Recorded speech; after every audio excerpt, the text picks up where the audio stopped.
Considering a home with a pool, let's break down the pros and cons of buying a house with a pool or without a pool.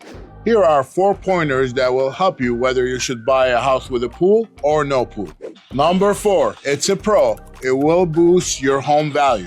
If you have a pool, in most cases, it's going to increase the value of your home, especially in Las Vegas with the hot weather that we have. Pointer number 3, which is a con, high maintenance costs. Owning a pool, it's going to require a lot of work, pool cleaning, replaster, pool equipment if it's leaking. Therefore, you do want to be ready and look out for the cost.